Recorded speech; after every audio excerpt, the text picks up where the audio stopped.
বাইরে ভাই, মনে হইতেছে কি পুরো ম্যাচ খেলছে আম্পায়ার, দায়ভার একটা আম্পায়ারকে দিয়ে দিচ্ছে। তোমরা কি খেলছো? তোমরা কি খেলে দেখাইছো আমাদের কি? হ্যাঁ, বাবুরে কালে রাইতে দেখতেছি পোস্ট করি করি এক একজনে মরে যেতে আছে। একটা আম্পায়ারের কারণে ঠকছে, এই কারণে ঠকছে, এই কারণে। কিন্তু তৈরি যাই বলতেছে, চৌধুরী ভাই কি বলছে যে আম্পায়ার কারণে আমরা ঠকছি, আম্পায়ার আমার আউট দিয়ে দিছে। আর আম্পায়ার কল আম্পায়ার আউট দিতে পারে। এখন যদি বাংলাদেশের পক্ষে এই কাজটা করতো তাহলে তো তুমি আম্পায়ার সুনাম করতা না। এর মেইন ফ্যাক্টর হচ্ছে আম্পায়ার না। তুমি যে 40 বলে 37 রান করছো, তুমি বল কতগুলো খাইছো? এরপরে পরে জাকির আলীর নাম হয়েছে, জাকির আলী বল 9 বলে 7 রান করছে। কি বালা করলে তোমরা? উইকেট তো ছিল। তোমরা কি ভালো খেলছো? বাবুরা সবাই একটা আম্পায়ারের দোষ দিয়ে ফাটা দিতেছো। ওরা কি খেলছে এটা তো তোমরা রাখতেছো, মানে 7 দিয়ে মাস দেখতেছো তোমরা। এই অবস্থায় কি তো 7 দিয়ে মাস দেখতেছো না? তো ওরা কি পারফর্ম করছে? কেন 18 বলে 20 রান, এটা কি বেশি নাকি একটা টিমের জন্য? যদি 6 বলে 20 রান লাগতো তাহলে বলতাম যে না, খেলাটা সিরিয়াস মুভমেন্টে চলে গেছে। 18 বলে 20 রান, তোমরা এই রানটাই করতে পারো না। তোমরা আবার এখন আম্পায়ারকে দায়ী করতেছো বারবার। আম্পায়ার খারাপ ডিসিশন দিয়েছে, এটা আমরা নিজেরাই দেখছি। আমরা ওই সময় বলছি আম্পায়ার ভুল করছে, একটা না দুটো, অনেকগুলো ভুল করছে। তো রানটা কেমন ছিল দরকার? বেশি একটা রান দরকার ছিল না তো। এখন তোমরা আম্পায়ার উপর দায়ভার দিয়ে নিজেদের দোষ ডাকতেছো।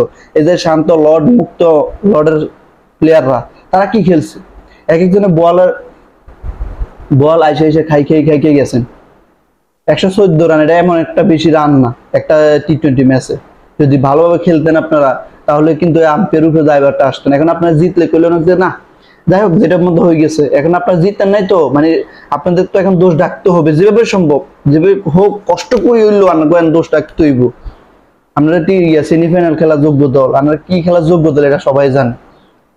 তো কম আমরা যে তাদেরকে এই যে মানে রেহাই দিতেছি আম্পায়ারের দোষ বলে বলে, এটা কিন্তু তাদেরকে আমরা আরো মানে সুযোগ করে দিতেছি যে তোমরা সামনে খেলো, সমস্যা নাই, তোমাদেরকে আরো 20 ম্যাচ সুযোগ দেওয়া হবে। মানে এটা আমরা আমাদের সিচুয়েশন থেকে তাদেরকে আমরা কি করতেছি, সুযোগ দিয়ে দিতেছি।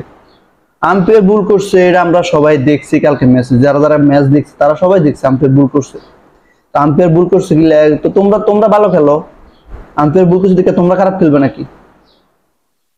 তো দ্বিতীয় তো 40 বল খেলছে, 7 ওভার খেলে দিয়েছে। 7 ওভার কি করছে? 37 রান করছে, খারি খারি খারি টাকা টাকা।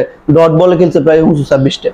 তো ওইটার দিকে খেয়াল নাই, নিজে কি খেলছে ওটা জানার বিষয় না, মানে আম্পায়ারের দোষ দেবে এটা জানার বিষয়। তো আমরা আগে কমেন্ট করার আগে বুঝে শুনে কমেন্ট করা উচিত, পোস্ট দেওয়ার আগে। হ্যাঁ, যে একজন পোস্ট দিলে কেবল হবে না, আম্পায়ারের বিরুদ্ধে গেছে একদম আমরা সব আউরে আম্পায়ার আমরা ম্যাচ ঠকাই দিছে। আমরা নিজেরা ম্যাচ ঠকাইছি, এটা কেউ বলে না।